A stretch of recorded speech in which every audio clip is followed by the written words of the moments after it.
If he cannot complete his work in this lifetime as a king of beggars, he doesn't do well because he doesn't concentrate on that.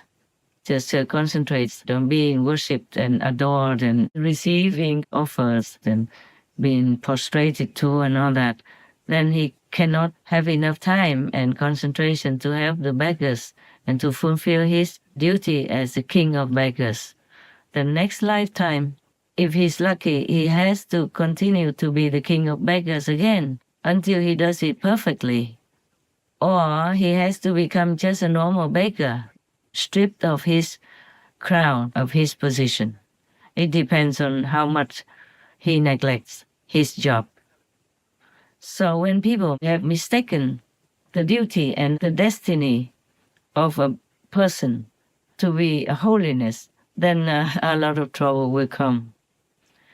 People will have to endure some of the karma of that king of beggars, and vice versa. The king of beggars has to also take some karma of that fake title.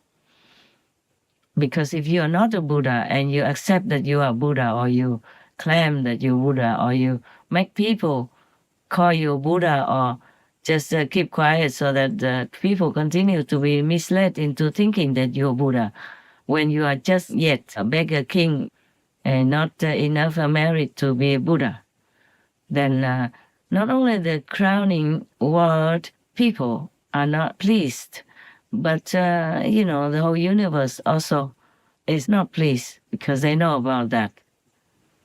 In our world, many of us don't like people who fake things to delude others and are being not honest. So in the universe, there are also like that. There are also beings who don't like fake people or fake positions. And they will do many things to obstruct you from your later goal. Like if you want to be a Buddha, you cannot until you pay long time because you don't want to do your duty as a beggar king, but you want to be more worshipped, to be more famous, then that will be very bad for you.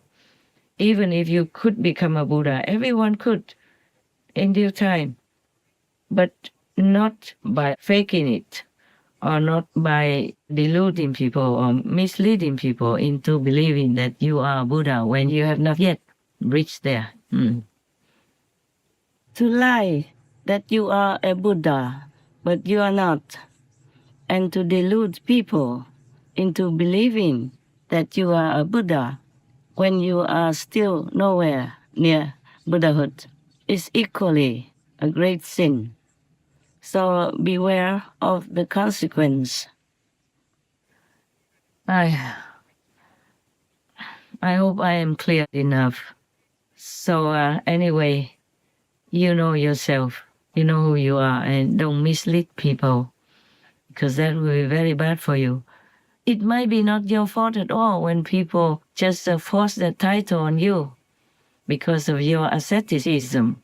Because most people, they're ignorant, they don't understand the force of karma and the position of each being on every planet or any planet in the whole universe. Each one has a duty, has a position.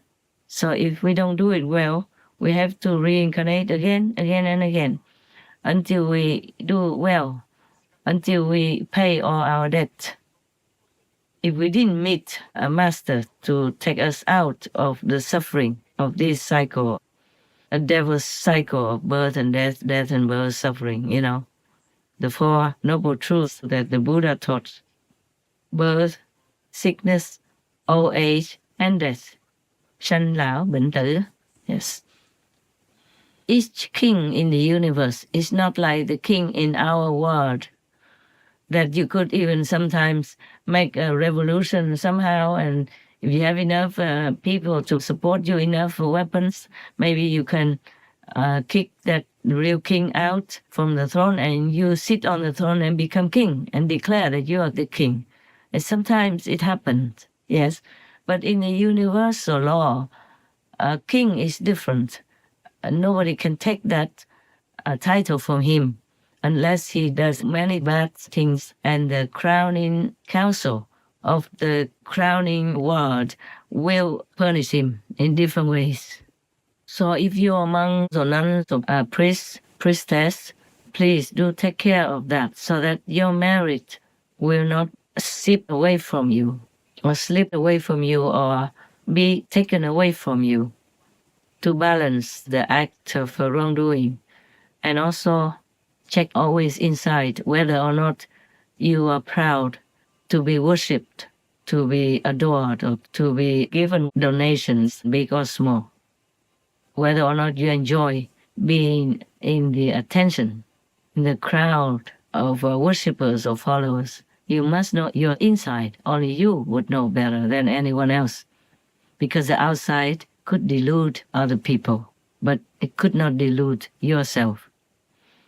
Even outside you play a big role like a very good monk and humble and all that. The way you speak or the way you treat people, you make people think you're very humble, but inside, if you're not, the whole universe knows, especially the judgment world people know, and or the punishing world people know. And they will judge you, punish you accordingly. So be very careful. This all is an inside secret. I don't expect that all of you know all of this secret. So I'm just telling you in case you don't know. So to protect yourself from long-term harm, not just for this life, but the karma will last longer than that. And being monks, we want to save and store our merit, to accumulate merit so that we become enlightened and more nearer to Buddhahood. Yes? So if anything or anybody makes that merit run away from your hands like sand running through your fingers, then that will be very pitiful. It takes a long time to earn the merit, and it is so easy to lose it anytime. It's not just anger or greed or wrong concept that takes away your merit and blocks your Buddhahood, but it is the ego, the pride, the arrogance that lets merit run away even faster than all that. So it's my heart's conversation with you, the monks, and the nuns, priests alone. I wish you well, and I wish Buddhahood comes nearer to your reach.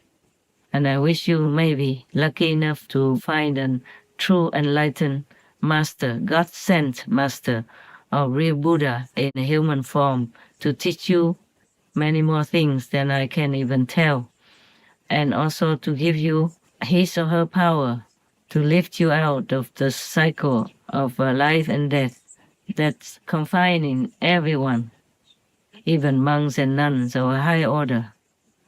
Remember, the heart is important, the inside purity is important, not the outward appearance or demonstration.